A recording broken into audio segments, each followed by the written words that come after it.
નમસ્તે બાળકો, હું શ્રેયસ વિદ્યાલયથી ધારા ટીચર. આજે આપણે ધોરણ 5માં વિષય ગણિત સમજીએ. આજે આપણે પ્રકરણ 7 તમે પેટર્ન એટલે કે ભાત જોઈ શકો છો તેના વિશે સમજીએ. હવે બાળકો આપણે આ પાઠ આગળ સમજીશું. તો જુઓ બાળકો, અહીં પણ પેટર્ન આપી છે, તેને આપણે આગળ વધારવાની છે. તો જુઓ સમજીએ કે અહીં તમને ઊંધો ત્રિકોણ આપ્યો છે. તેમાં જુઓ અહીં એક ટપકું છે અને ઉપર 4 ટપકા છે. ત્યારબાદ જો ત્રિકોણ તો એવો જ છે, પણ આ એક ટપકું છે તે આ સાઈડ જતા રહે છે અને 3 ટપકા ખસીને આ સાઈડ આવે છે.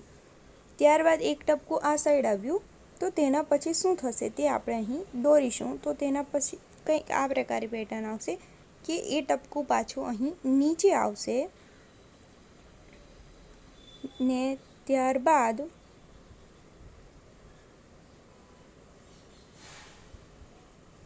આપણે અહીં બનાવીએ કે આ પ્રકારે પહેલાં ત્રિકોણ બનાવીએ.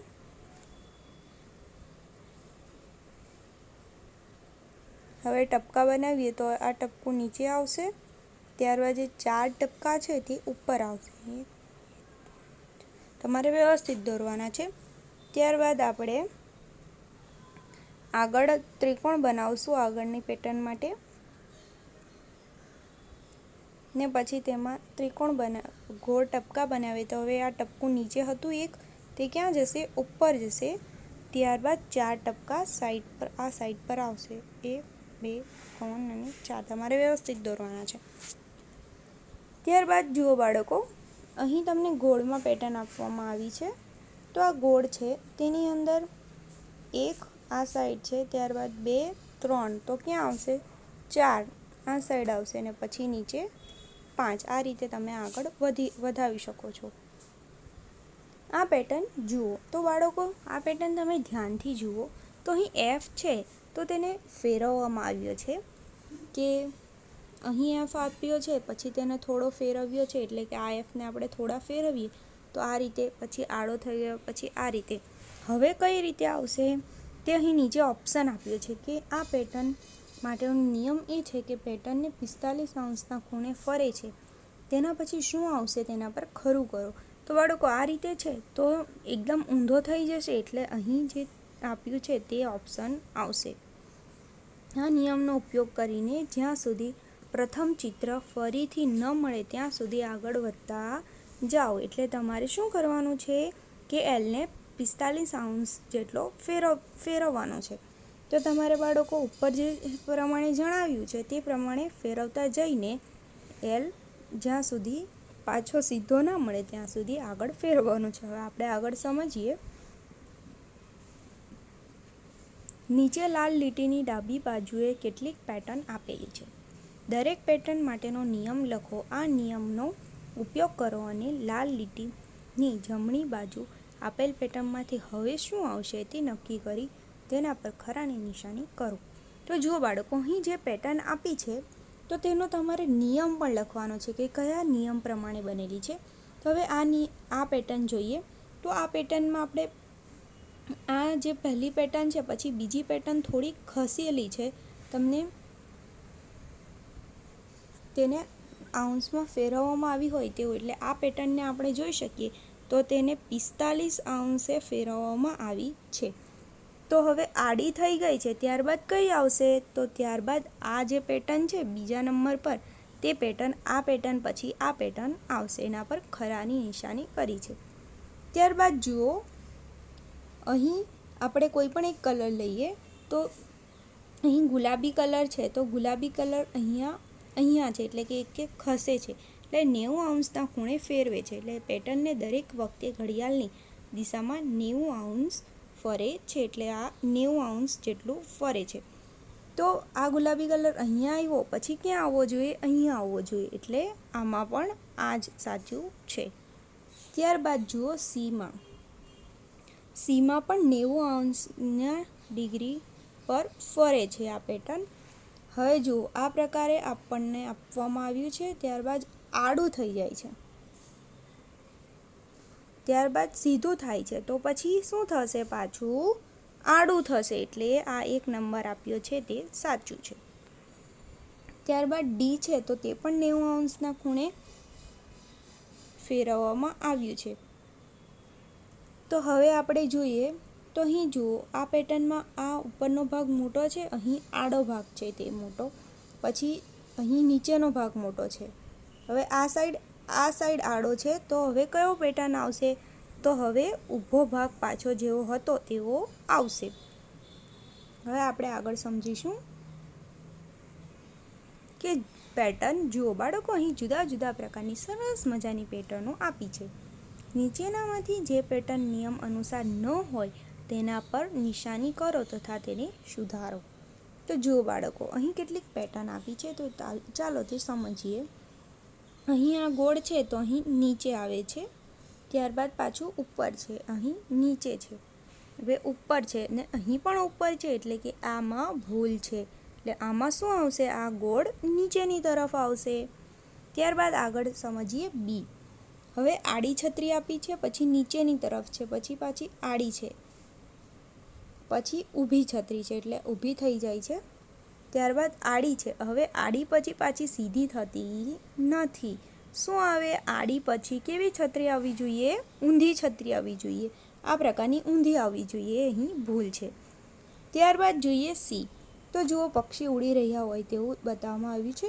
હવે બધા પક્ષી જુઓ આગળ જોઈએ તો અહીં સીધું છે, અહીં પણ સીધું છે, પછી અહીં સીધું અને ઊંધું, સીધું અને ઊંધું છે, એટલે આ પેટર્ન સીધું અને ઊંધું હોવું જોઈએ. તો અહીં ભૂલ છે કે સીધું પછી અહીં ઊંધું હોય એટલે પછી સીધું આવે, એટલે આ રીતે અહીં બીજા નંબર પર ભૂલ છે. ત્યારબાદ ડી છે.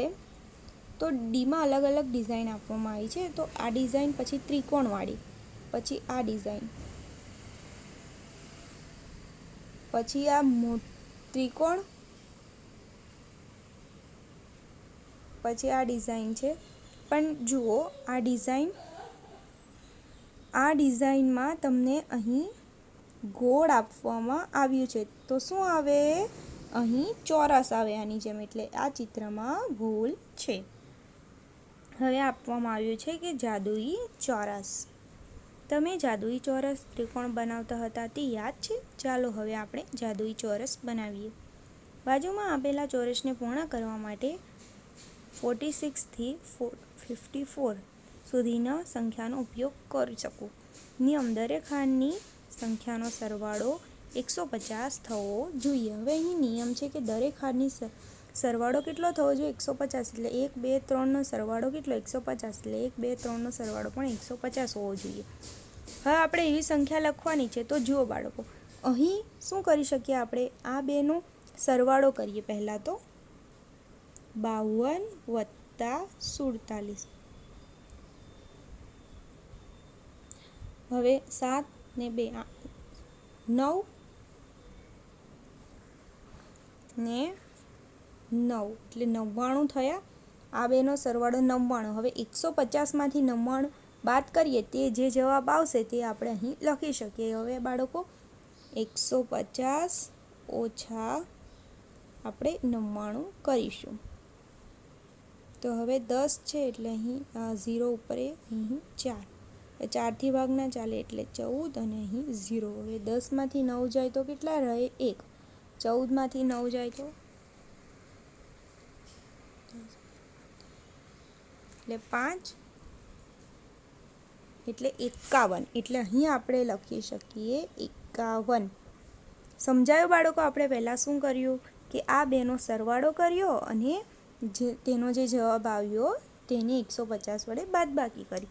સેમ આ જ રીતથી બાળકો તમારે આ બેનો સરવાળો કરવાનો છે. સરવાળાનો જે જવાબ આવે તેને 150 વડે બાદ કરીએ તો આપણને 53 મળશે. ત્યારબાદ સેમ આ પ્રોસેસ કરશું તો અહીંયા આપણને 48 મળે. હવે આપણે અહીં લખી શકીએ 50. તમારે બાદબાકી ને સરવાળો કરવાનો છે જાતે. હવે આ બેનો સરવાળો કરવું ને પછી તેમાંથી 150 બાદ કરું તો મને 54 મળશે. એટલે કે આ રીતે આપણે ચોરસ પૂરા કરી શકીએ છીએ. સમજાયું બાળકો? હવે આ જ રીતે બાજુમાં આપેલ ચોરસને પૂર્ણ કરવા 21 થી 29 સુધીની સંખ્યાનો ઉપયોગ કરો. નિયમ: દરેક હારની સંખ્યાનો સરવાળો 75 થવો જોઈએ. તો દરેક હારનો સરવાળો કેટલો 75 થવો જોઈએ. તો આપણને 25 આપ્યા છે અને કહેવામાં આવ્યું છે કે 21થી 29 જેટલાનો જ ઉપયોગ કરવાનો છે. તો આપણે શું કરવાનું કે થોડીક સંખ્યા આપણે અહીં લખી દઈએ. 21થી 29 સુધીની સંખ્યાનો ઉપયોગ કરી શકીએ એવું ચોખ્ખું લખ્યું છે. તો હવે આપણે લખી શકીએ 21, ત્યારબાદ 22, 23, 24, 25 તો આપ્યા જ છે. તો હવે જો બાળકો, આટલી સંખ્યા તમારે કોઈ બી રીતે લખવાની છે, પછી સરવાળો કરી જોવાનો. જો સેટ ન થતું હોય તો તે સંખ્યા બીજી બાજુ લખી દેવાની. હવે આ બેનો સરવાળો કરો તમે ને પછી તમારે એ સરવાળાને 75માંથી બાદ કરી દેવાનો, એટલે તમને મળશે 29. એ પણ આપણે નિયમ પ્રમાણે જ છે. ત્યારબાદ આપણે જે સંખ્યા લેવાની છે તે મુજબ આપણે આગળ વધી શકીએ. હવે આ બેનો સરવાળો કરી તમને જવાબ મળે એટલે અહીં તમે 28 લખી શકો. પછી અહીંયા સંખ્યા 26, તે જ રીતે અહીં પણ તમને 27 જોવા મળશે. એટલે આ રીતે તમે બોક્સ પૂરું કરી શકો છો. હવે બાળકો, આપણે આગળનું પ્રકરણ નેક્સ્ટ વિડીયોમાં સમજશું.